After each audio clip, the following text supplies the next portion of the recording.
was always the plan to put the world in your hand.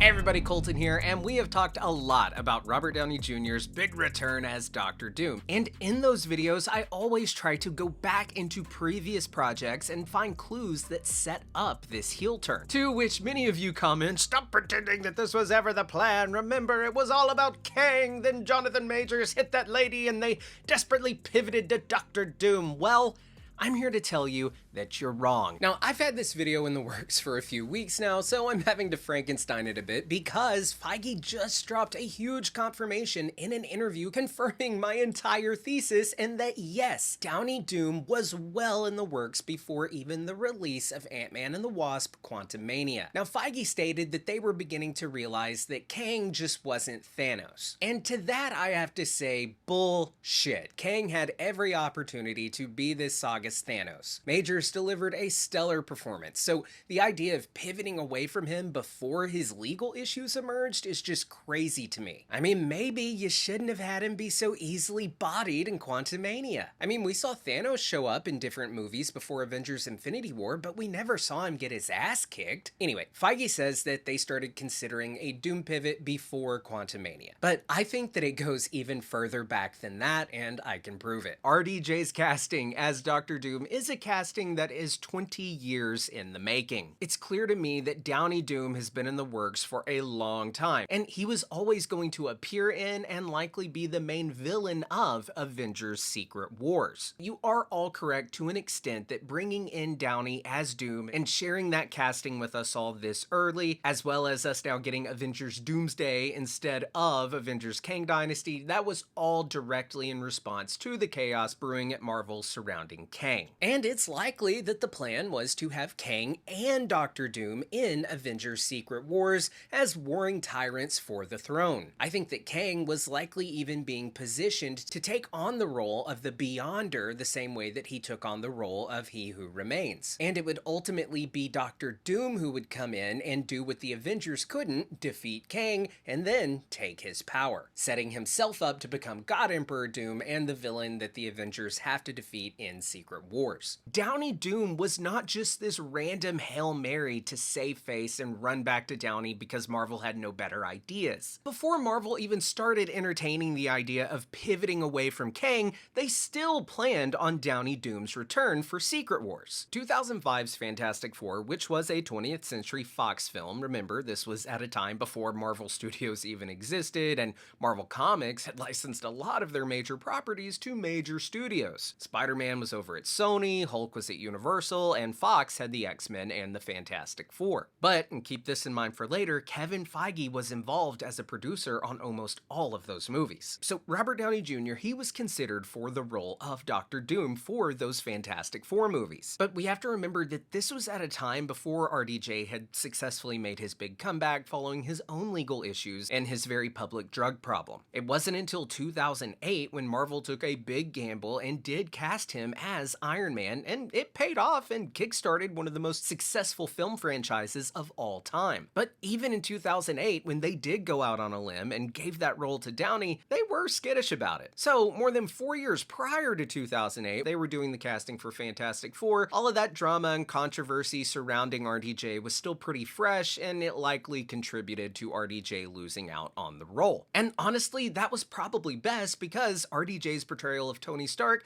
it may be the best superhero portrayal ever. And it likely wouldn't have happened had he got the Doom role just a few years prior. And that franchise, it never really went anywhere, so I think it all worked out for the best. But now, here we are 20 years later, and we're in the prime position to finally have the best of both worlds and get that RDJ Dr. Doom. So, the original plans for the Multiverse saga are still mostly under lock and key, but we do know quite a bit. We know that Marvel was really hoping to build this saga around Jonathan Majors' Kang, and Avengers 5, like we mentioned, was going to be the Kang Dynasty. I've speculated many times that we were very likely going to see the big multiversal war that He Who Remains talked about in Loki unfold in Kang Dynasty and Secret Wars. And to me, it was pretty clear that the Kang from Quantumania was destined to become the Kang who would win the war and become He Who Remains, and then we would see him and Loki meet again again, he'd say something about reincarnation, baby. But then we would see Loki, now with the Avengers on his side, and they would break this eternal loop, and somewhere along the way, Downey Doom would then reemerge, and then we would get Secret Wars, and it would just be this big, ultimate MCU finale for that Secret Wars movie. And now it's more clear to me that the only reason they were considering pivoting from Kang to Doom was because they had Downey's Doom waiting in the wings. They were already chomping at the bit to bring him in as soon as possible. So what I'm saying is that this pivot from Kang to Doom, yes, it happened sooner than they were planning, but I think they were always planning for it. That was always the trajectory in which we were going. So when everything did ultimately go down with Majors and they did have to fire him, they said, hey, fuck it, let's just announce RDJ as Doom. And it has been reported that years ago, Feige had approached Downey about the idea of him returning, not as a gimmick, but for something special and wanting to get Dr. Doom right. Joe Russo even confirmed here that it was Feige's idea and that it was an idea that was hatched a while ago. Who came up with the idea to bring Downey Jr. again? That was Kevin.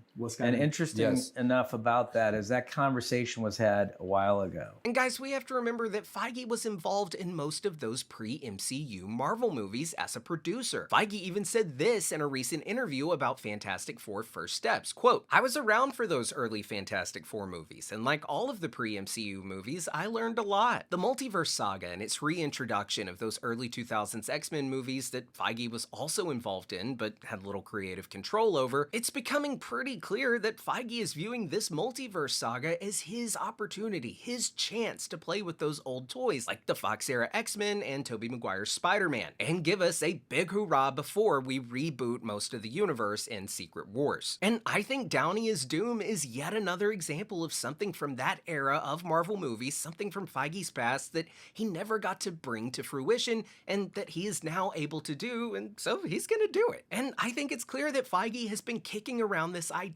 for a long time, even prior to Avengers Endgame. I think that there's a reason that in Endgame they gave us this scene that heavily implies that Tony was adopted. My wife's expecting, and too much time at the office.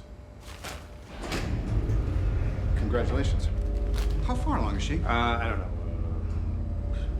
That clip shows that Tony is thinking the math ain't mathin', and that despite his mother being pregnant, she can't have been pregnant with him because the dates aren't lining up. And this has led many to speculate that she miscarried with the baby she was pregnant with, and that the Starks then adopted a newborn baby from Latveria, Doom's home country, which maybe in the modern day MCU is Sokovia. And perhaps Tony's true lineage is that of a Von Doom. I mean, they straight up did that scene in Endgame and then they never really picked up on it again. So that tells me that they have plans to eventually address it, plus he's adopted in the comics. So there's that, and then I recently did a video about that clanking sound that we hear in the post-credit scene of Endgame.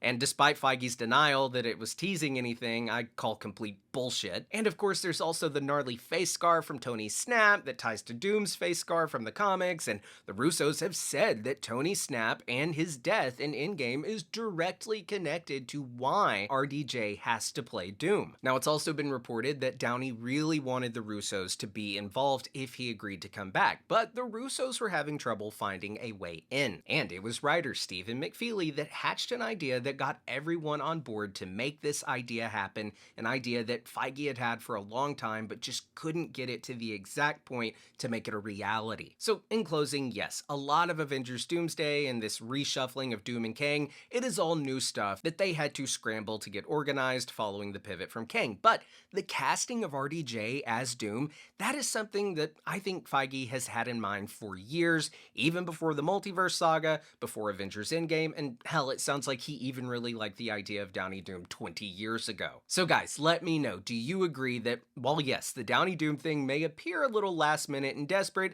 and to a degree it is, but do you agree that the casting itself and his role in Secret Wars is something that they have had in mind for a long time, and it's not quite as random as a lot of people are making it out to be? Let me know down in the comments below, and hey, if you're new here, please do feel free to subscribe, hit the bell so you get notified every time I upload a new video. Thanks so much for watching, and I'll see you next time. Bye!